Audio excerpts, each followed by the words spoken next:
Shalom dan selamat pagi semua. Selamat bertemu sekali lagi. Sudah 6 bulan kita tidak bersama di dalam penyembahan, dalam kebaktian kita. Dan mungkin ada yang pada hari ini pertama kali datang bersama-sama. Selamat datang kembali dalam pertemuan kita. Merindukan sudah lama. Jadi pada pagi ini sebelum kita memulakan kebaktian kita, mari dulu kita high five antara satu sama lain. Di tempat duduk kamu kita high five saja. Mari high five dulu.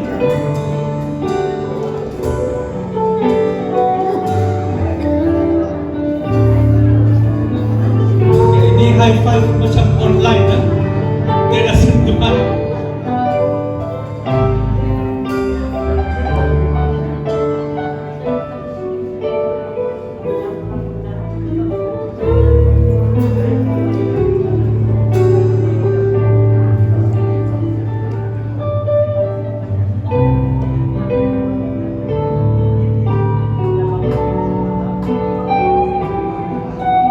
Satu perkara bila kita datang dalam kebaktian dan selalunya adalah kita mau berjumpa dengan sama kita serapat mana yang kita boleh. Tapi sekarang ini kita pun ditegah untuk rapat-rapat kan? Tetapi tidak apa, itu apa yang dunia sedang lakukan kepada kita. Tapi bagi kita umat Tuhan, rapat atau tidak secara fisikal, biar yang kerapatan kita itu diikat oleh kesatuan roh kita di sini. Amen. Jadi pada pagi ini sebelum kita memulakan kebaktian kita, sebelum kita masuk dan menyembah Tuhan pada pagi ini, saya mau baca satu petikan untuk kita supaya pada hari ini bila kita masuk dalam hadirat Tuhan, inilah yang akan membawa kita untuk menaikkan pujian kepada Tuhan pada hari ini. Saya baca di dalam Kolose 3:16. Biarlah sabda Kristus menetap dalam dirimu dengan segala kekayaan dan kebijaksanaannya. Ajar dan nasihati satu sama lain dengan mazmur, lagu pujian, dan nyanyian rohani. Serta nyanyikanlah lagu rohani dengan rasa syukur kepada Allah dalam hati kita. Jadi ada 3 perkara yang dia katakan kepada kita, yang dia anjurkan kepada kita bila kita datang kepada Tuhan pada pagi ini. Dia katakan biar firman Tuhan yang ada di dalam hati kita itu dengan segala kekayaan dan kebijaksanaannya, itulah yang kita bawa di dalam hati kita pada hari ini. Firman Tuhan yang menetap di dalam kita. Sebab kita tahu bahwa bila firman Tuhan itu menetap di dalam kita, firman Tuhanlah yang menuntun segala tindakan dan segala apa yang kita lakukan, termasuklah di dalam penyembahan kita. Karena kita dipimpin oleh firman Tuhan yang kaya dan lagi memberikan kebijaksanaan kepada kita. Nah itu kedua, pertama. Yang kedua, dia katakan ajar dan nasihati satu sama lain dengan mazmur, lagu pujian, dan nyanyian rohani. Itu yang kedua. Jadi bila kita datang pada hari ini, kita mau mempersembahkan hidup kita mau persembahkan hati kita kepada Tuhan. Tapi pada masa yang sama, dia katakan di sini kita juga saling menasihati, saling menguatkan, saling mengajar antara satu sama lain dengan apa dia katakan? mazmur, lagu pujian, dan nyanyian rohani. Jadi semua yang kita lakukan, kita lepaskan dalam lagu kita pada hari ini, bukan hanya kita mau menyembah kepada Tuhan, tetapi juga dia katakan yang kita lepaskan kepada Tuhan itu kemudian akan mengangkat roh kita antara satu sama lain, akan mengajar kita, akan menasihati kita antara satu sama lain. Jadi itulah kenapa penting bila kita datang pada hari Minggu di dalam kebaktian, karena itu bukan tentang mengenai kita, tetapi mengenai bukan diri sendiri, tetapi kepentingan semua. Sebab itu sangat penting untuk kita memikirkan, saya datang kepada kebaktian pagi bukan secara sebagai pribadi, tetapi setiap kehadiran kita di sini mempunyai pengaruh dan kesan kepada saudara seiman kita. Karena nasihati semua ini melalui pujian, melalui apa yang kita lepaskan. Sebab itu sangat penting. Jangan ingat, saya pergi menyanyi sejak saya pergi di gereja. Melalui firman ini sangat penting apa yang keluar dan dilepaskan daripada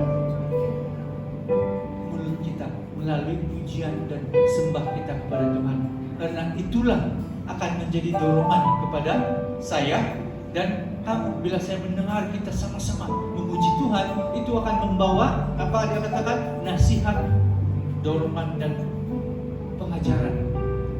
Jadi sangat penting bila kamu menyembah Tuhan, itulah pesan kepada saya, kepada kamu. Bila kita menyembah bersama-sama, bila kita memuji Tuhan bersama-sama. Amen. Itu yang kedua. Yang ketiga dia katakan, serta nyanyikanlah lagu rohani dengan rasa syukur kepada Allah dalam hati. Jadi nyanyian yang kita bawa itu bukan karena kita mau nyanyi, tetapi itu menunjukkan perhubungan kita dengan Tuhan. Nyanyian syukur yang ada di dalam kita. Dia katakan, nyanyikan lagu rohani dengan rasa syukur kepada Allah. Kesyukuran kita, itulah apa yang kita nyanyikan pada setiap pertemuan kita. Dan itulah yang menunjukkan bagaimana perhubungan kita dengan Tuhan. Bila kita menyembah Tuhan di sini, bila kita mempersembahkan nyanyian syukur kita kepada Tuhan. Amen. So itu menunjukkan segala apa yang kita buat adalah karena perhubungan kita dengan Tuhan. Jadi pada pagi ini, 3 perkara ini sangat penting.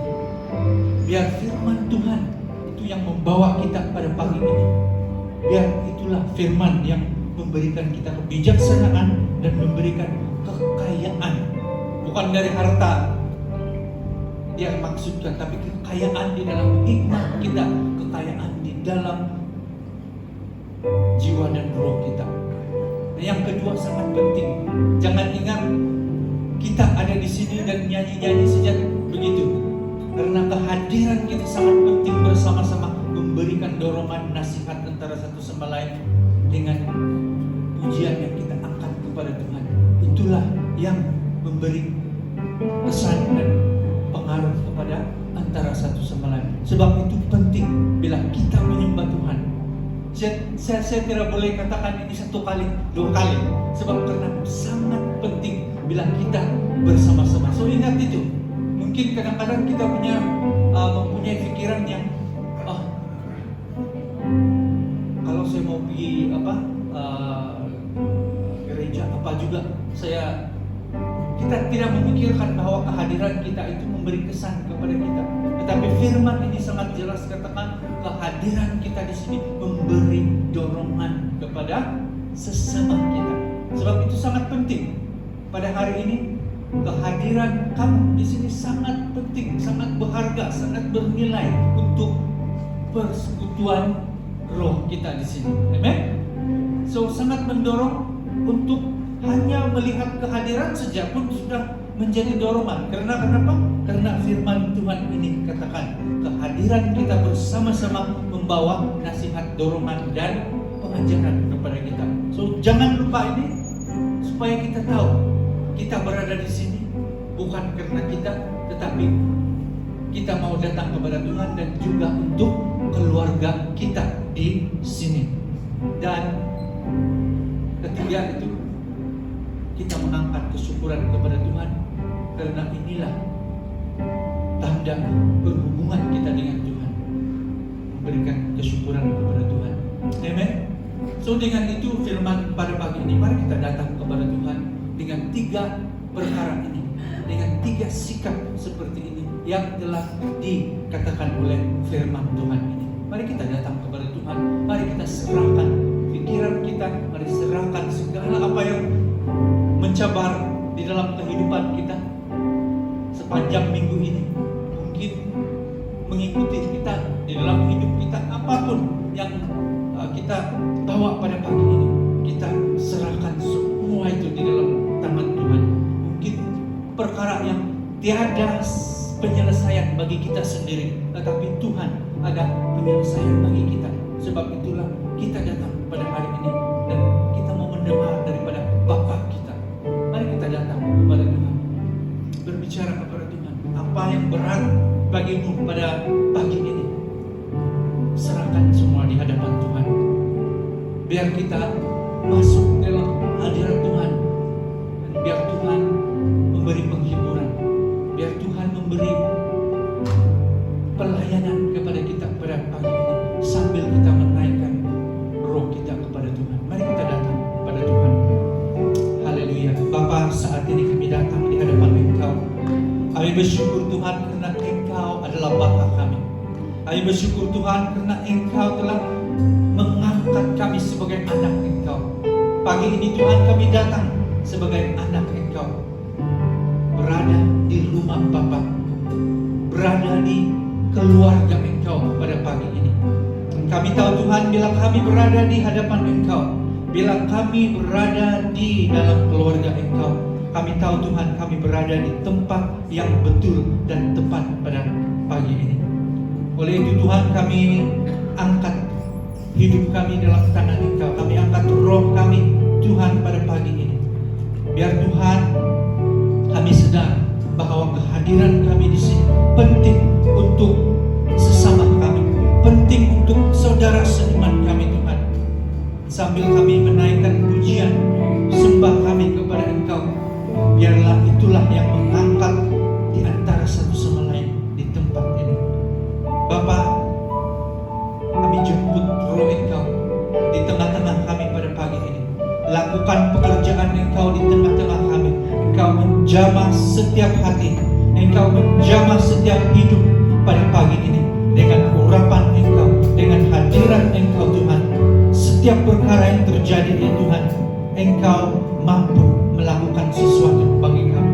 Tapi Tuhan, kami mau datang hanya untuk memberikan kesyukuran kami kepada Engkau di dalam pujian kami, di dalam sembah kami ya Tuhan. Dan biarlah pada pagi ini nama Yesus Raja kami ditinggikan setinggi-tingginya di dalam hidup kami, di dalam perkumpulan kami pada pagi ini. Terima kasih Tuhan, glory bagi nama Yesus, Tuhan dan Raja kami. Haleluya. Amen.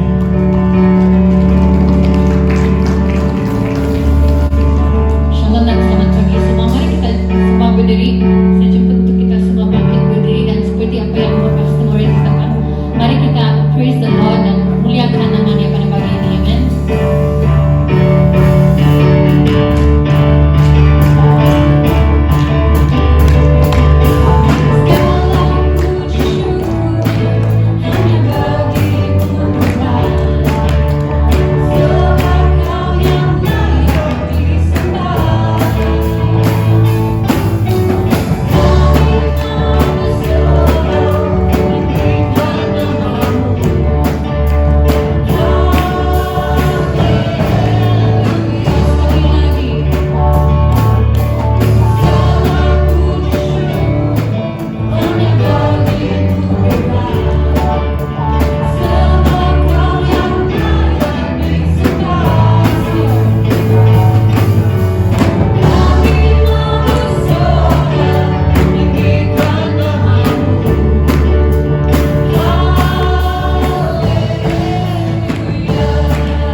Jemput kembali Tuhan di dalam hidup kita pada pagi ini.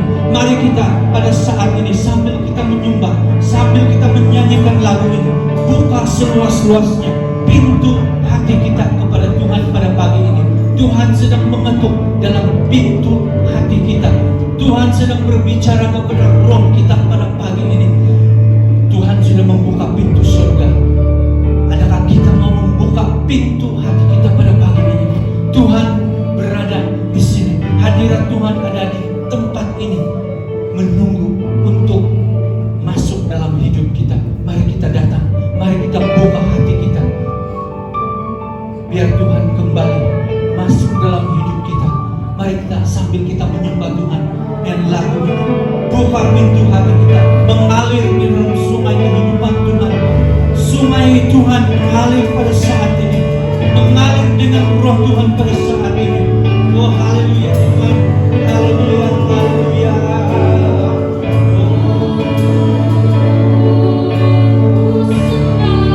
Sembah Dia, buka pintu bagi Tuhan, buka pintu.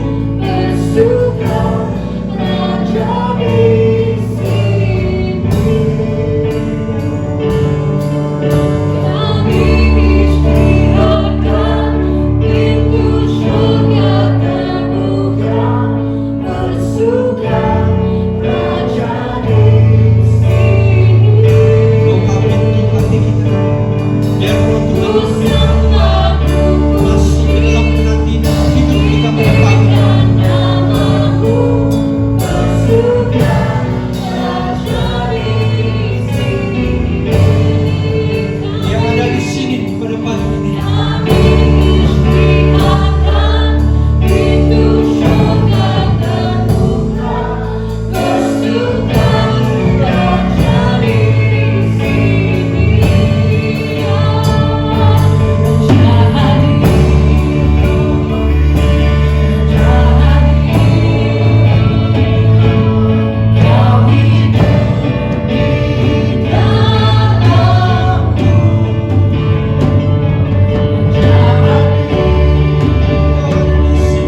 kehadiran Yesus membawa pemulihan.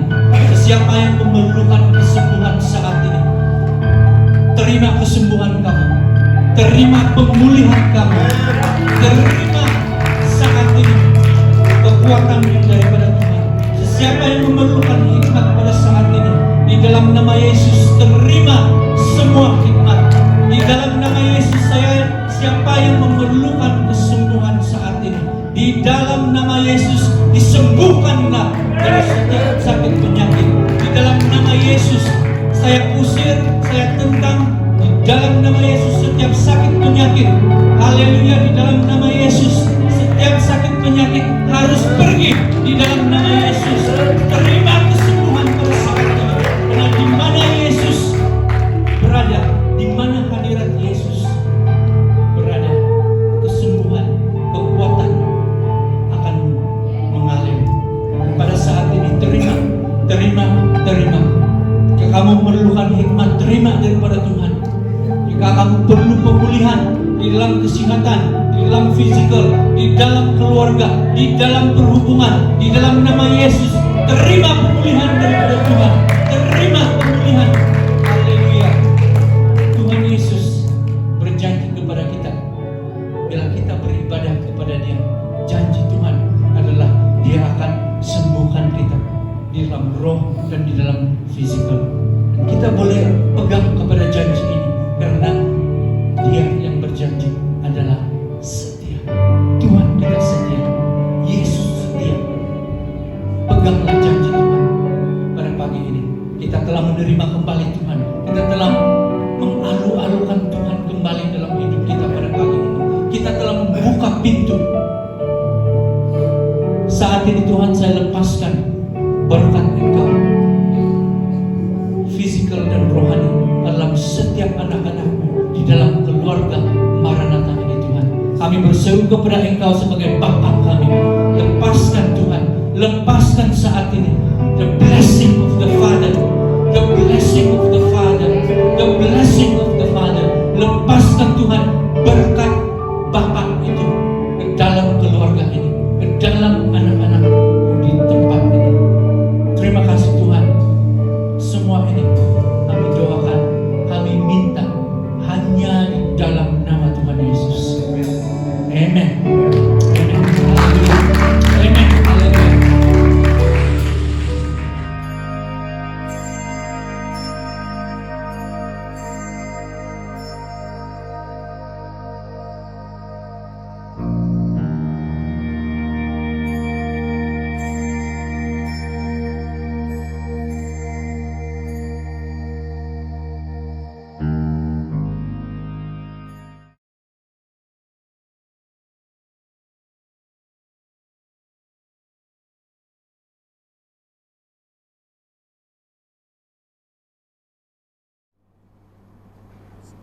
Amen. Shalom dan selamat pagi kepada semua. Sungguh indah dapat datang bersama-sama memuji dan menyembah Tuhan. Kita telah memulakan kebaktian kita di gereja sini pada minggu lalu lah kan. Dan saya percaya dan pada pagi ini juga saya dapat melihat bahwa kita sangat rindu untuk datang memuji dan menyembah Tuhan. Amen. Itu yang saya nampak dan Tuhan bekerja pada pagi ini. Tuhan senantiasa ada di sini bersama-sama dengan kita. Dan seperti yang saya katakan itu, satu perkara yang paling saya sendiri secara pribadi rindu adalah untuk dapat datang bersama-sama dengan semua kita untuk memuji dan menyembah Tuhan. Dan pada pagi ini pun tidak berbeza juga. Saya sangat-sangat roh itu sangat-sangat diteguhkan. Lebih-lebih lagi bila Pastor Morris mengongsikan tentang bagaimana kita harus datang, bagaimanakah posture kita bila kita datang kepada Tuhan bersama-sama memuji dan menyembah Dia. Dan pada pagi ini saya rasa dipenuhi dengan Roh Kudus. So sebelum saya mau meneruskan perkongsian firman Tuhan pada pagi ini, mari kita berdoa. Mari kita berterima kasih kepada Tuhan. Bapa kami yang ada di syurga, terima kasih kerana Engkau Bapa yang baik. Engkau senantiasa hadir bersama-sama dengan kami. Kerana kasih Engkau yang begitu besar ya Tuhan, Engkau membolehkan kami untuk datang sekali lagi di gereja ini untuk memuji dan menyembah Engkau dan mempersembahkan hati kami, mempersembahkan diri kami kepada Engkau. Dan pada pagi ini ya Tuhan Bapa, sementara kami mendengar firman yang daripada Engkau sendiri, kebenaran yang daripada Engkau sendiri, biar Tuhan Engkau mempersiapkan kami. Engkau mempersiapkan setiap pribadi untuk mendengar hanya daripada Engkau. Dan Tuhan, saya meminta Engkau memakai saya Tuhan sesuai dengan kehendak Engkau pada pagi ini. Biar nama-Mu yang dipermuliakan, biar nama-Mu yang ditinggikan. Terima kasih dalam nama Tuhan Yesus. Amen. So, lebih daripada kita datang bersama-sama untuk mau memuji dan menyembah Tuhan, kira terlepas rindu lah kita dapat melakukan itu setelah sekian lama kan. Lebih daripada itu kita dapat menyembah Tuhan Yesus sebagai satu keluarga di dalam Tuhan. Amen. Itu ada perbezaan dia sedikit kalau kita menyembah sendiri di rumah dan bila kita datang bersama-sama menyembah Tuhan. Ada perbezaan dia. Ya, sebab kita saling mendorong antara satu sama yang lain di dalam roh. Walaupun kita tidak boleh nampak, tapi itulah seperti apa yang Pastor Morris telah kongsikan pada pagi ini. Dan pada masa yang sama, firman Tuhan telah mengingatkan kepada saya pada minggu lalu tentang penyembahan sebenar yang Tuhan mau daripada kita. Okay. Sungguh indah dapat datang bersama-sama menyembah Tuhan, tetapi firman Tuhan juga telah mengingatkan kepada kita tentang penyembahan sebenar yang Tuhan mau daripada kita. Kita dapat datang bersama-sama memuji Tuhan, menyembah Tuhan di dalam nyanyian, dalam pujian, mendengar firman Tuhan. Malah kita telah mengambil perjamuan kudus pada minggu yang lalu. Dan saya percaya itulah yang Tuhan mau juga kita melakukan. Sebab firman Tuhan mengatakan jangan gagal untuk mengadakan apa dia katakan itu persekutuan ataupun ibadah bersama. Okay. Tetapi lebih daripada itu, saya percaya Tuhan mau lebih daripada 2 jam yang kita dapat datang bersama-sama dengan Dia. Tuhan mau lebih daripada itu. Tuhan mau semua. God wants all of us. Semua di dalam kita, keseluruhan kehidupan kita, itu yang Tuhan mau. Dan itu yang saya mau kongsi dengan kita pada pagi ini. Kalau kita baca di buku Roma, ini firman Tuhan yang kita senantiasa selalu membaca di Roma 12. Okay, saya akan membaca di ayat pertama. Rasul Paulus memberikan arahan ini kepada gereja Tuhan di Roma. Ini yang dia katakan kepada mereka. Dia katakan, saudara-saudaraku. Dia sedang memberitahu umat Tuhan. Seperti pada pagi ini saya sedang memberitahu kita sebagai satu keluarga umat Tuhan, jemaat Tuhan. Saudara-saudaraku, karena Allah sangat baik kepada kita, dia katakan, aku menggesa kamu supaya mempersembahkan diri sebagai satu korban yang hidup, yang khas untuk Allah dan yang menyenangkan hatinya. Demikianlah seharusnya kamu beribadat kepada Allah. Nah, menurut Paulus, menurut arahan dan suratnya kepada jemaat Tuhan di gereja di Roma, dia katakan inilah ibadah yang seharusnya kita ada kepada Allah Tuhan kita. Inilah ibadah dia katakan yang seharusnya kita ada, yaitu ibadah yang apa itu? Firman Tuhan ini mengatakan ibadah yang mempersembahkan diri kita. To offer ourselves, dalam English dia katakan. Okay. Ibadah yang dia katakan ialah ibadah yang mempersembahkan diri kita. Dan bukan itu saja, tetapi mempersembahkan diri kita sebagai satu korban persembahan yang hidup. A living sacrifice, dia katakan. Offer yourself as a living sacrifice. Mempersembahkan diri kita sebagai korban yang hidup. Nah, di sini yang pertama sekali dia katakan mempersembahkan diri. Apa yang dimaksudkan oleh Paulus, bila dia mengatakan ibadah yang sebenar itu adalah ibadah yang mempersembahkan diri. Ini bermaksud bila kita datang kepada Tuhan, kita bukan bawa satu bahagian saja kehidupan kita. Bukan rohani kita, bahagian rohani kita saja yang bawa, ataupun tangan saja kita yang bawa, ataupun lagu kita saja yang bawa. Tetapi dia katakan di sini bermaksud kita membawa keseluruhan diri kita, jiwa, roh dan pikiran kita. Everything bawa kepada Dia. Itulah ibadah yang mempersembahkan diri.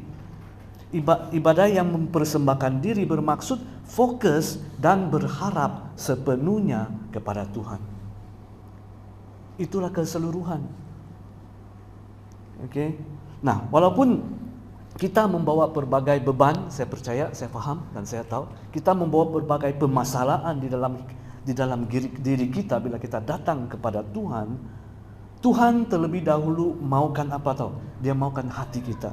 Dia maukan fikiran kita, dia maukan jiwa kita fokus kepada Dia dengan kesadaran bahawa Tuhan yang berkuasa ke atas kehidupan kita. He wants us to come dengan bawa semua kita itu dengan kesadaran bahawa apapun yang berlaku di dalam kehidupan kamu, saya yang berkuasa. Jangan bawa separuh-separuh, bawa semua. Dia bilang, saya tahu, saya berkuasa. Saya tahu, dia katakan, keseluruhan diri dan keseluruhan kehidupan kita. Our whole self. And our whole life, Tuhan mau kita serahkan kepada Dia. Itulah maksudnya ibadah yang mempersembahkan diri. Nah, ini juga bermaksud kita berharap sepenuhnya kepada Tuhan di dalam segala hal kehidupan kita. Secara ringkas, he said, put it all in. Bila kita datang kepada Tuhan, jangan alang-alang, bawa semua, bawa everything, bring everything, the whole of you, the whole being, semua kita bawa kepada Dia. Itu yang Tuhan mau. Nah, matlamat saya pada pagi ini ialah supaya kita akan senantiasa mempunyai sikap yang mempersembahkan diri kita kepada Tuhan. Bukan hanya pada masa-masa tertentu, bukan hanya pada ibadah minggu sahaja, bukan hanya pada persekutuan doa sahaja, tetapi pada setiap masa kita mempunyai sikap yang mau mempersembahkan diri kita kepada Tuhan. Nah, memang sukar, cakap senang, memang sukar kerana manusia di dalam kedagingan senantiasa menghadkan kebenaran Tuhan untuk bekerja di dalam kehidupan kita. Itu saya faham. So kita masih lagi manusia.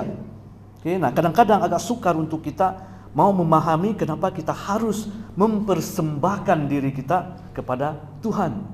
Bila saya katakan we have to offer ourselves to God, bagaimana, macam mana kita terus berfikir, bagaimana mau offer diri kita kepada Tuhan? Kita sudah terima Tuhan, bagaimana kita mau offer semua itu kepada Tuhan? Nah, menurut Paulus, dia katakan kenapa kita harus mempersembahkan diri kita kepada Tuhan?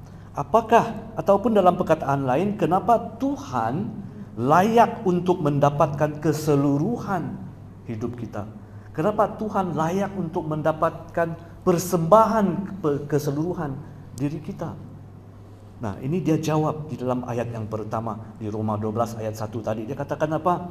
Dia katakan saya menggesa kamu, saya bilang kan, kita mempersembahkan diri kita kepada Tuhan karena di ayat 1 Paulus katakan Allah sangat baik kepada kita. Kenapa kita boleh persembahkan diri kita kepada Tuhan? Dia katakan di sini, kerana Allah sangat baik kepada kita, aku menggesa kamu supaya mempersembahkan diri. Ini yang dia katakan di sini. Kenapa? Kenapa kita harus mempersembahkan diri kepada Tuhan? Kerana Tuhan kita itu baik. Ini penterjemahan bahasa Malaysia. Di dalam penterjemahan AVB pula, dia katakan demi belas kasihan Allah. Because of His mercy. Demi kemurahan Allah. Itu dalam terjemahan baru Indonesia. Dia layak untuk menerima keseluruhan sembah kita itu kerana dia baik, kerana kemurahan dia, kerana belas kasihan Allah. Kita mempersembahkan diri kita kepada Allah kerana apa yang dia telah lakukan untuk kita. Dia layak mendapatkan keseluruhan diri kita kerana dia telah apa? Kerana dia telah memberikan anak dia yang tunggal, Yesus Kristus, untuk mati di atas kayu salib untuk menebus dosa kita. It is a reminder to us. Kita boleh mempersembahkan diri kita kepada dia kerana kebaikan dia. Kebaikan dia bila dia memberikan anak dia yang tunggal, Jesus, untuk die for us, untuk menebus dosa kita. Dan apakah respon kita yang terbaik terhadap kebaikan dia? Apakah respon kita yang terbaik di atas belas kasihan dia? Apakah respon kita yang terbaik terhadap keselamatan, the salvation yang dia telah memberikan kepada kita? Yaitu dengan mempersembahkan diri kita kepada Tuhan. Mempersembahkan keseluruhan kita, keseluruhan hidup kita kepada Tuhan. Kita jangan pernah lupa bahawa kita adalah orang yang pernah berdosa. Kita adalah orang yang berdosa menurut firman Tuhan. Dan semasa kita berdosa, Yesus telah mati di kayu salib untuk menggantikan tempat kita. Kenapa? Supaya kehidupan kita tidak lagi dikutuk. So there is no more condemnation, dia katakan. Dan kita terselamat daripada the fire of hell, api neraka, dan memperoleh kehidupan yang kekal. Itulah yang dimaksudkan dengan kebaikan, belas kasihan, dan kemurahan Allah. Dan itulah motivasi, dan itulah pendorong yang terbaik untuk kita mau mempersembahkan diri kita kepada Allah. Okay. Why? Kenapa saya harus persembahkan diri kita kepada Allah? Kerana kebaikan dia. Kerana apa yang dia telah lakukan bagi saya. Okay. Kita diampuni, kita dikasihi. Hadirat dia ada bersama-sama dengan kita melalui Roh Kudus yang tinggal di dalam kita untuk memimpin kita. Kerana kebaikan Tuhan, kita mempunyai pengharapan. We have hope. Nah, saya mau kita renungkan sebentar tentang apa yang saya telah cakap tadi. Tentang pengampunan, tentang dikasihi, tentang hadirat dia yang senantiasa memimpin kita, tentang pengharapan yang kita ada. Renungkan sebentar bagaimanakah kehidupan kita kalau kebaikan Tuhan itu tidak pernah hadir di dalam kehidupan kita. What will happen to us? Di manakah kita sekarang? Di manakah saya sekarang? Saya sedang berfikir. Kalau bukan belas kasihan Tuhan, kalau bukan kasih karunia Tuhan, di manakah saya sekarang? Nah, karena itulah Tuhan layak untuk menerima persembahan diri kita. We should give everything to Him. Mempersembahkan diri kita kepada Tuhan. Dia layak untuk mendapatkan bukan separuh saja, bukan saja kerohanian kita saja, tetapi keseluruhan kehidupan kita. Okay. Nah, seterusnya Paulus berkata apa tahu? Dia katakan mempersembahkan diri kita sebagai suatu korban yang hidup. Okay. Bukan saja mempersembahkan diri kita, tetapi mempersembahkan diri kita sebagai suatu korban yang hidup, yang khas untuk Allah dan yang menyenangkan hatinya. Itu yang dia katakan di sini. Now, kita perlu faham apakah korban yang hidup menurut Paulus. Okay. Adakah kita akan korban diri kita hidup-hidup untuk dia, dibakar untuk dia? Adakah itu yang kamu fikirkan? Apa maksud dia di sini korban yang hidup? Ada simin. Nah, di buku Perjanjian Lama kita tahu korban yang dipersembahkan kepada Tuhan adalah korban yang merupakan binatang yang tidak bercacat celah. Itu yang diberikan kepada Tuhan. Itu yang dipersembahkan kepada Tuhan. Dan di dalam buku Perjanjian Lama kita tahu persembahan yang hidup itu telah dicontohi, diteladani oleh siapa? Yesus sendiri bila dia mati di atas kayu salib bagi kita. Dan karena itulah sekarang kita tidak perlu memberikan lagi binatang sebagai persembahan kepada Tuhan. Nah, di dalam masa yang sama di dalam perjanjian baru ini, Paulus mengatakan korban persembahan yang dimaksudkan dia di sini adalah apa? Adalah keseluruhan diri kita, which is us, our life. Kehidupan kita ini kita serahkan kepada Tuhan, kita persembahkan sebagai korban yang hidup kepada Tuhan. Nah, kalau binatang kan dipersembahkan kepada Tuhan, ianya adalah binatang yang sudah mati. Kalau mau beri pun ada senang sikit mau beri. Tetapi kalau kita katakan kita mau memberi korban persembahan yang hidup, yaitu diri kita sendiri, itu yang ada sukar sikit. Dan itulah yang Tuhan tuntut daripada kita. Yang hidup itu, yang bernilai lebih tinggi itu, yang sukar untuk kita lepaskan itu, Tuhan itu yang Tuhan mau daripada kehidupan kita.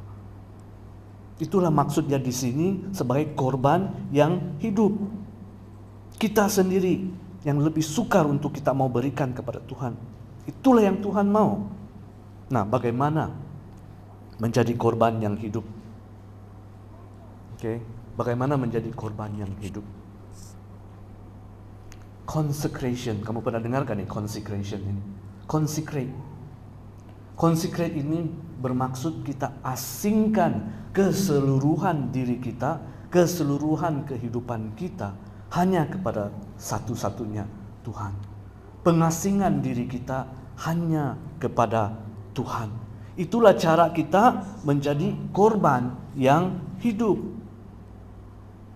Oke, nah apa maksudnya di sini? Maksudnya kita membenarkan Tuhan untuk bekerja melalui kita menurut kehendak Dia. Meaning to say, kita serahkan hidup kita kepada Tuhan. God, do as your will. Lakukanlah menurut kehendak Kau apa yang Engkau hendakkan di dalam kehidupan saya. Bukan kehendak kita lagi, tetapi kehendak Tuhan yang terjadi di dalam kehidupan kita. Nah, saya mau memberikan kita satu ilustrasi, satu cerita lah. Ada seorang wanita, ini cerita betul lah, bukan cerita yang direka-reka. Okay? Dia bertanya kepada pastor gerejanya di sebuah gereja lah. Dia pun bertanya kepada soalan yang sama. Dia bilang, pastor, apa maksud sebenarnya menjadi korban yang hidup? Dan seperti saya juga dia menjelaskan lah, okay, secara daripada firman Tuhan bagaimana menjadi korban yang hidup begini begitu.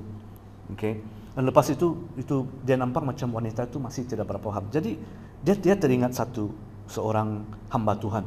Dia katakan dulu ada seorang hamba Tuhan, dia katakan seorang anak muda. Dia baru mengenal Tuhan, dia katakan di Scotland.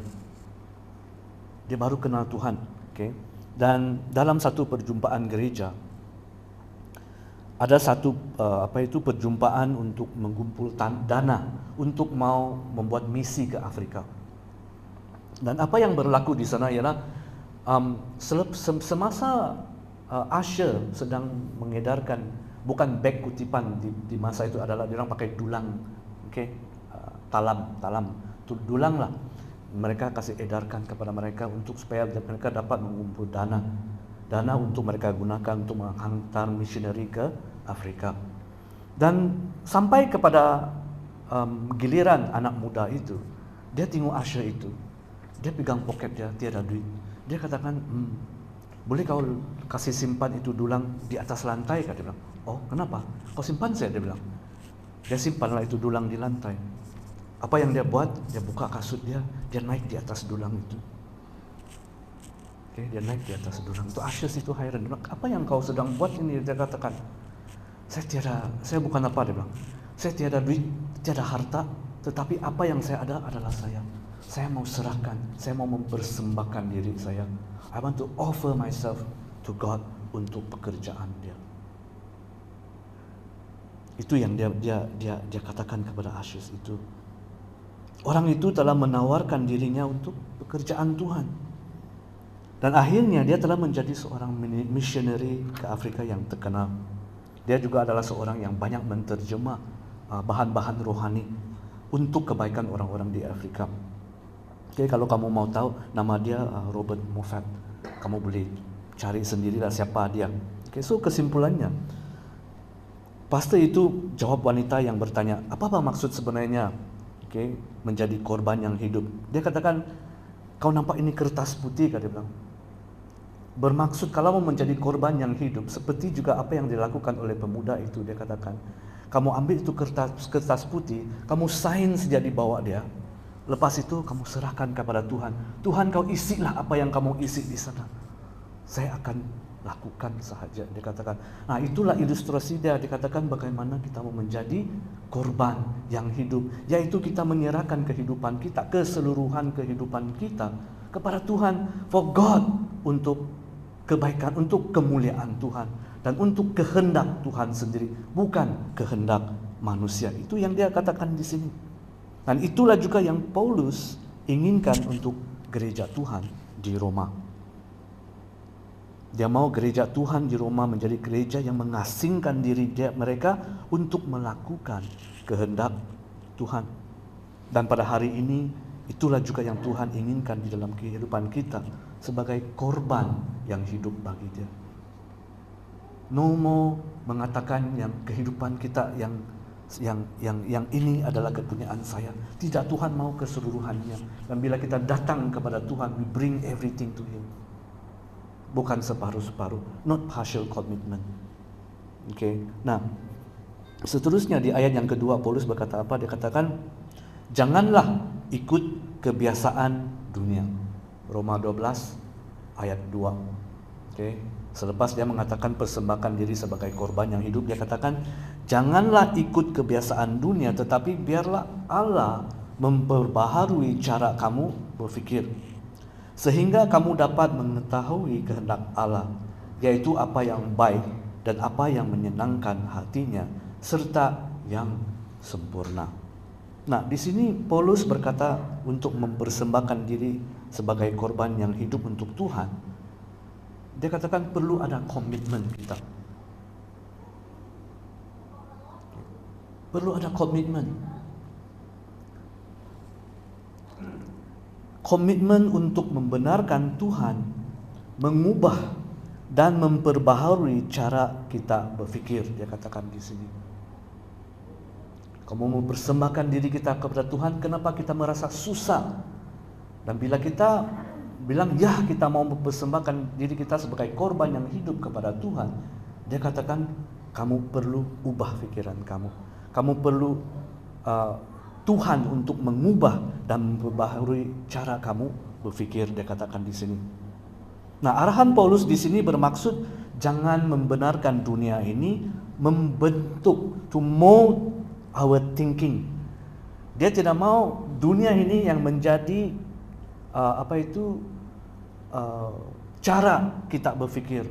Dia tidak mau dunia ini membentuk bagaimana kita berfikir, bagaimana kita menjalani kehidupan kita. Walaupun kita hidup di dalam dunia ini, kita jangan diperangkap oleh dunia ini. Ini maksud Paulus di sini. Karena itulah dia katakan kamu harus diubah pikiran kamu. Cara pemikiran dan cara hidup yang Tuhan inginkan daripada kita ialah kehidupan orang yang menurut kebenaran firman Tuhan. Dan firman Tuhan memerintah kita untuk apa? Untuk hidup menjadi orang yang kudus. God wants us to live a holy life, bukan kehidupan yang ada di dalam dunia ini. Ini yang firman Tuhan ini katakan. We need to change, dia katakan. Komitmen kita untuk digunakan untuk menjadi persembahan korban yang hidup kepada Tuhan, harus ada satu perubahan fikiran yang melalui Tuhan, yang melalui kebenaran firman Tuhan. Bukan yang daripada dunia ini, bukan yang dibentuk oleh dunia ini. God wants us to live a holy life, not the wild life yang ada di dalam dunia ini. Nah, banyak orang salah faham tentang firman Tuhan inilah. Firman Tuhan yang di ayat yang kedua ini, do not be conformed to this world. Okay. Banyak orang salah faham tentang firman Tuhan ini. Mereka mengatakan firman ini bermaksud kita menjadi seperti apa, dia bilang. Menjadi seperti, kamu tahu itu, saya tidak tahu apa mau sebut. Kamu tahu itu biawak, itu cicak yang pada tukar warna. Saya tidak tahu apa mau panggil dalam BM. Chameleon lah, saya tahu lah. Kalau dalam kadazan saya pun tidak tahu apa itu. Okay. Ya, rudai. Okay, rudai. Saya ingat selalu si Era cakap sama saya rudai. Saya ingat sudah. Okay. Nah, banyak orang salah paham dan mereka mengatakan firman Tuhan ini bermaksud kita ini hidup seperti itu rudai, yang ikut keadaan di manalah kita di sanalah kita harus jadi. We need to be like that, dia bilang, supaya kita pun sama macam mereka, baru kita dapat mendekati mereka. Dia bilang begitulah. Itu yang mereka selalu salah faham tentang firman Tuhan ini. Oke, ini kamu tahu lah kan, itu rudai itu, kalau saya tidak tahu betul kan tidak, tapi kalau macam pergi ke tempat hijau dia jadi hijau, kalau konon begitu, saya pun I don't know whether it's true lah, tetapi itulah dia punya sifat lah. Itu rudai itu kan, dia pandai tukar-tukar warna mengikut keadaan. Oke, banyak orang salah faham tentang firman Tuhan ini. Nah, kehidupan kita sepatutnya adalah kehidupan yang telah diubah oleh kebaikan Tuhan. We are changed, our life is changed bila kita menerima Tuhan itu. Bila kita mempersembahkan diri kita kepada Tuhan itu, komitmen kita adalah transformasi, change, perubahan. Bukan yang tukal-tukal, bukan yang ikut keadaan tukar-tukar, tetapi kehidupan yang sudah diubah, yang sudah ditebus. Okay? Bukan yang ikut-ikut keadaan. Nah, kehidupan kita yang telah diubah itu, yang telah ditransformasi itu, dicerminkan melalui sifat dan juga sikap di dalam kehidupan kita. How we talk, how we communicate, bagaimana kita membawa diri kita. Nah, apabila kehidupan kita itu telah dipersembahkan kepada Tuhan, kehidupan kita bukan lagi berpusat kepada diri kita sendiri. Bila kehidupan kita berpusat kepada diri kita sendiri, karena itulah kita selalu mau bertukar-tukar bila kita di dalam keadaan-keadaan yang berbeza, supaya kita tidak dikatah oleh orang, "Oi, ini orang Kristen, ini orang holy, ini orang apa." Tidak, kita harusnya menjadi kita lah yang telah diubah itu dan untuk dilihat oleh orang lain. That is our commitment untuk mempersembahkan diri kita kepada Tuhan, which is everything. Bukan kita mau pergi tempat kerja kita menjadi orang yang lain. Bukan kita mau pergi di tamu kita menjadi orang yang lain. Bila kita pergi gereja kita menjadi orang yang lain. Tidak, bukan kita bertukar-tukar. Our change life need to be there to be seen by everyone, yang harus dilihat oleh semua orang. Itulah maksudnya kita mempersembahkan diri kita sebagai korban yang hidup kepada Tuhan. Everything. Kita tidak lagi bawa separuh-separuh saja dalam kehidupan kita. Tiap-tiap hari kita pergi mana-mana pun, kita mempersembahkan diri kita kepada Tuhan, which is kita membawa diri kita yang sebenar, yang telah diubah oleh Tuhan itu. Okay. Nah, kehidupan kita bukan lagi berpusat kepada diri kita sendiri, tetapi kita berpusat, kehidupan kita sekarang itu berpusat kepada Tuhan. Itulah perubahan seorang yang telah mengikuti Yesus. Okay. Nah, karena bila kita sudah menerima Yesus sebagai Tuhan dan Juru Selamat kita, siapa yang tinggal di dalam kita? Roh Kudus yang tinggal di dalam kita. Dan ini membenarkan Roh Kudus untuk membentuk kehidupan kita. Siapa yang shape kita punya kehidupan sekarang? Paulus katakan, jangan membiarkan dunia ini yang membentuk kita, tetapi Roh Tuhan yang tinggal di dalam kita itu yang membentuk kita. Bagaimana Roh Tuhan membentuk kita? Bila Dia mengingatkan kita tentang kebenaran firman Tuhan. That is what shape our life. Itulah yang bentuk kehidupan kita. Okay. Dan ini akan terlihat melalui perubahan cara kita berfikir, cara kita membuat keputusan, cara kita bercakap dan lain-lain yang sudah berbeza dengan dunia ini. Itu yang Tuhan mau daripada kita. Okay. Ingat, ayat yang kedua di dalam Roma 12 ayat 2 itu tidak mengajar kita, tidak memanggil kita untuk tukar-tukar mengikut keadaan, tetapi bawa diri kita yang sebenarnya, yang telah diubah itu untuk diperlihatkan oleh semua orang. Okay. Nah, itulah perkongsian sedikit saya pada pagi ini daripada buku Roma 12. Inilah yang persembahan yang Paulus ingin sampaikan kepada gereja Tuhan di Roma.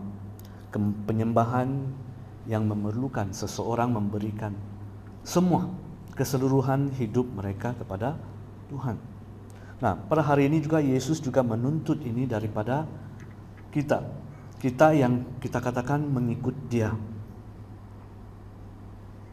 Okay. Yesus di dalam firman Tuhan, Dia menuntut tahu. Dia bilang, siapa yang mau ikut saya itu, Dia bilang tiada tawar-menawar. Tiada bilang kau mau kasih saya separuh sejak hidup kau. Tiada. Nah, contoh yang paling baik kita lihat adalah di buku Matius. Tentang orang muda itu. Dia katakan dalam firman Tuhan itu, dia katakan orang muda yang kaya, dia katakan. Okay. Nah, ingat firman Tuhan ini bukan bercakap tentang wang saja. Bukan semestinya cakap pasal wang saja. Tetapi di dalam Matius 19. Okay. Di Matius 19 kita membaca lah daripada ayat 16. Okay.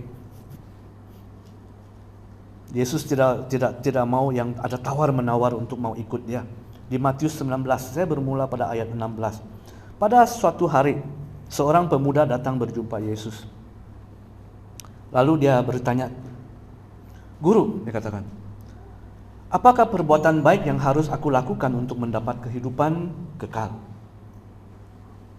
Terus Yesus menjawab, dia katakan, "Mengapa kamu bertanya kepadaku apa yang baik? Hanya ada satu yang baik. Sekiranya kamu ingin masuk ke dalam hidup, patuhilah hukumnya." Pemuda itu bertanya, "Hukum yang mana? Macam mana? Apa yang hukum yang saya harus ikut?" Dia katakan. Terus Yesus menjawab, "Jangan membunuh, jangan berzina, jangan mencuri, jangan memberi kesaksian palsu, hormatilah ibu bapamu, kasihilah sesama manusia sebagaimana kamu mengasihi dirimu sendiri." Dia kasih dia the 10 commandment. Okay. Semua hukum ini, bilang orang muda itu, saya sudah patuhi semua itu, dia katakan. Semua hukum ini telah kupatuhi, kata pemuda itu. Adakah lagi yang harus kulakukan? Saya sudah buat semua itu, dia kata. Apa lagi yang saya perlu buat supaya saya dapat hidup yang kekal, dia katakan. Terus Yesus menjawab, kalau macam begitu, jika kamu ingin menjadi sempurna, pergilah, dia katakan. Pergi, jual segala harta bendamu dan sedekahkan kepada orang miskin, maka kamu akan mendapat harta di surga. Sesudah itu datanglah dan ikut aku. Apabila mendengar jawaban Yesus, pemuda itu beredar dari situ dengan duka cita karena dia seorang yang kaya raya. Nah, daripada firman Tuhan ini kita melihat anak muda ini, dia bilang dia mau ikut Yesus. Yesus katakan, boleh, kau kena ikutlah semua ini. Kau mesti mau menjadi seorang yang hidup di dalam kekudusan, holy life. Ya, saya buat sudah semua itu, dia katakan. Which is good kan, bagus kan. Kebanyakan kita pun ikut apapun yang dikatakan oleh firman Tuhan. Itulah yang kita hidupi sebagai seorang Kristen.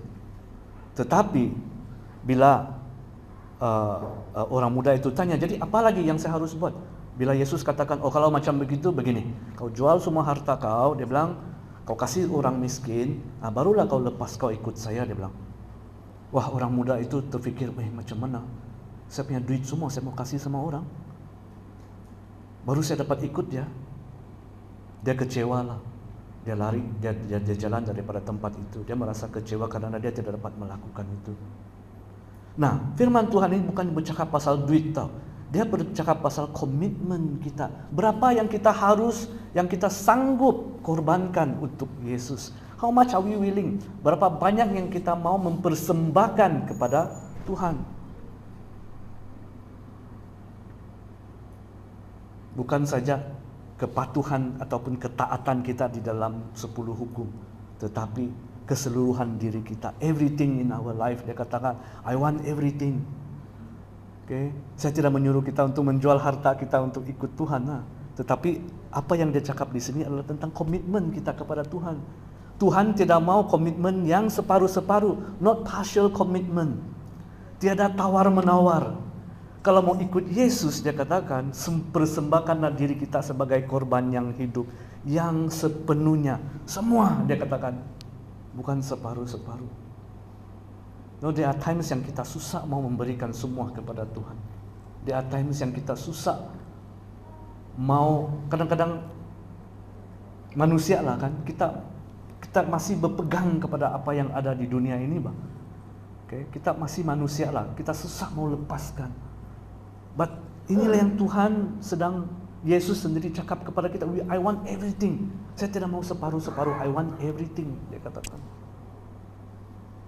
Tiada macam pergi sana tamu bertawar menawar, 5 ringgit boleh kan? 2 ringgit boleh kan? Tiada. He say everything. Dan begitulah orang muda yang kaya itu. It's not about money, sekali lagi saya katakan. It's about komitmen kita. Berapa yang sanggup kita berikan kepada Tuhan. berapa banyak kehidupan kita yang kita sanggup berikan kepada Tuhan. Nah, secara luaran kita tengok anak muda itu dia mempunyai potensi tahu untuk menjadi seorang pengikut Yesus. Terus pada masa itu Tuhan sedang mencari pengikut-pengikut dia, dan dia ada potensi itu. Okay. Dia ini orang yang bijak pandai. Okay. Ada duit lagi. Okay. Tetapi secara dalaman ada yang dia masih tidak sanggup untuk lepaskan untuk mengikut Yesus. Yaitu pada konteks ini adalah wang dia lah. Dia tidak mau memberikan.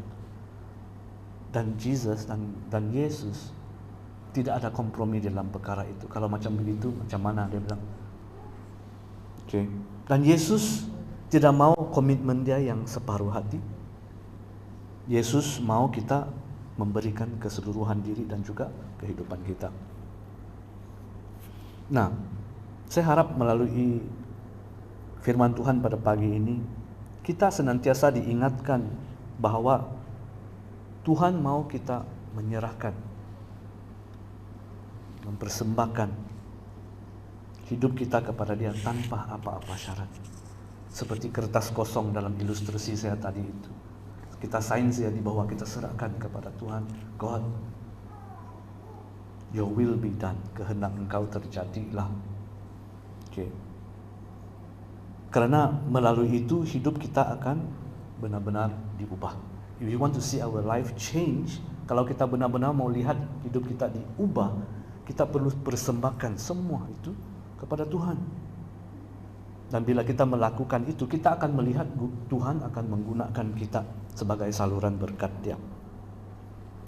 Nah, untuk saya mengakhiri perkongsian saya pada pagi ini, saya mau membaca di firman yang sama juga di firman di Matius. Okay. Matius 19 tadi tentang orang muda yang kaya itu. Okay.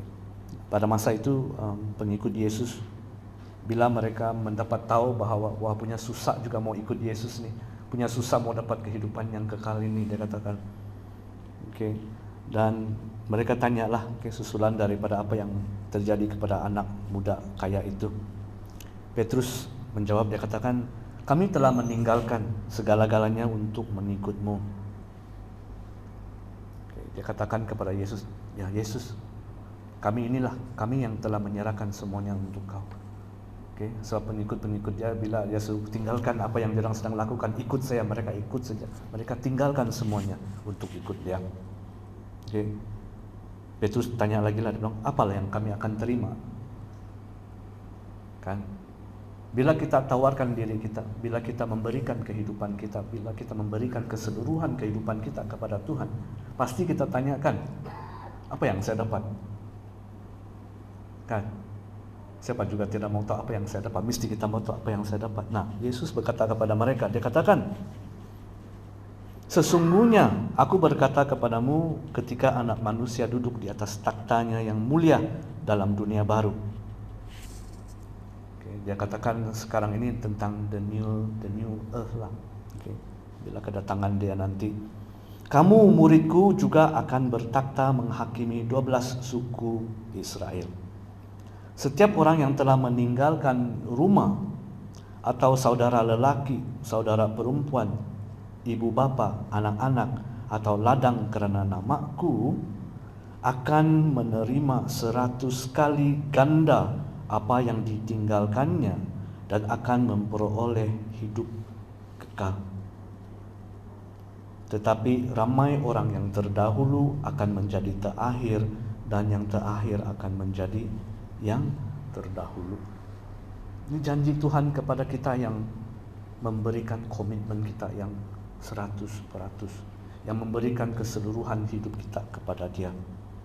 Dia katakan di sini, dia bilang setiap orang yang telah meninggalkan rumah, setiap orang yang telah meninggalkan rumah atau saudara lelaki ataupun saudara perempuan, ibu bapa, anak-anak atau ladang kerana namaku.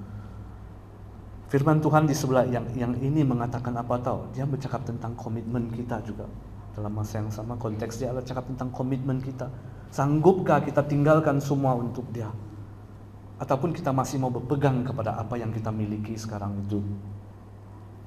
Dia bilang, kalau kamu tinggalkan semua itu karena nama saya, kalau kamu mempersembahkan diri kamu sebagai korban yang hidup bagi saya, dia katakan apa? Kamu akan menerima 100 kali ganda, dia katakan, apa yang ditinggalkan. Dan kamu akan memperoleh kehidupan yang kekal. Amen. Kamu mau itu? Kamu mau apa yang Tuhan janjikan kepada kita 100-fold? Apa yang Tuhan janjikan kepada kita? Dia bilang, commit semua. Serahkan keseluruhan hidup kita kepada Dia. Nah, ini adalah janji Yesus kepada mereka yang mempersembahkan keseluruhan diri mereka kepada Yesus. So, saya berdoa firman Tuhan pada pagi ini mendorong kita. Okay? Tidak jauh, tidak susah kita mau dekat kepada Tuhan. But God only wants, tapi Tuhan mau keseluruhan kehidupan kita. Okay. Saya harap kamu terdorong dan kamu mau benar-benar menyerahkan keseluruhan hidup kita kepada Tuhan. Seperti apa yang telah berlaku pada pagi ini.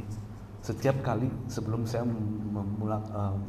memberikan khotbah, saya meminta Tuhan, Kau sendiri yang memberikan confirmation tentang apa yang saya katakan. Pada pagi ini, bila kita menyembah Tuhan, God is saying, come to me, come back to me. Datang kepada saya, serahkan diri kamu kepada saya pada pagi ini. Dan penyerahan kita yang Tuhan tuntut kepada kita pada pagi ini, saya percaya adalah melalui firman Tuhan ini, yaitu keseluruhan diri kita. Amen? Amen? Amen?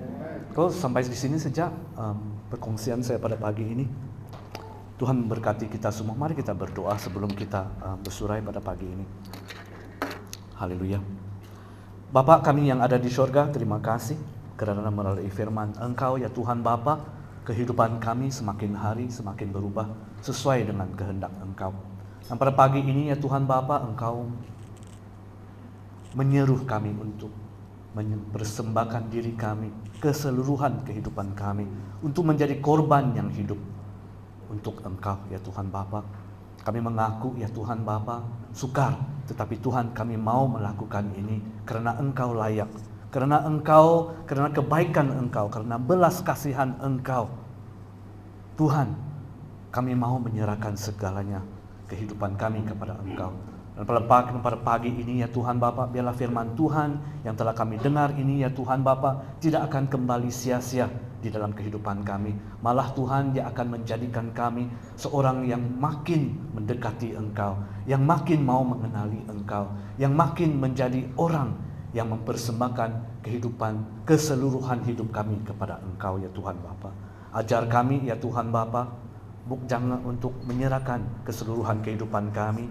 Ajar kami ya Tuhan Bapa untuk tidak simpan sebahagian hidup kami untuk diri kami sendiri, tetapi biarlah Tuhan kami mempersembahkan diri kami yang hidup ini sebagai korban kepada Engkau, sesuatu yang paling bernilai bagi Engkau. Terima kasih Tuhan sekali lagi untuk firman Engkau. Biarlah Tuhan Roh Engkau bekerja di dalam setiap kehidupan kami pada pagi ini, dan biarlah firman Tuhan ini akan menjadi nyata di dalam setiap kehidupan kami pada pagi ini. Terima kasih, kami doa semua ini hanya dalam nama Tuhan Yesus Kristus, Tuhan dan Raja kami. Amen. Amen. Tuhan memberkati kita semua.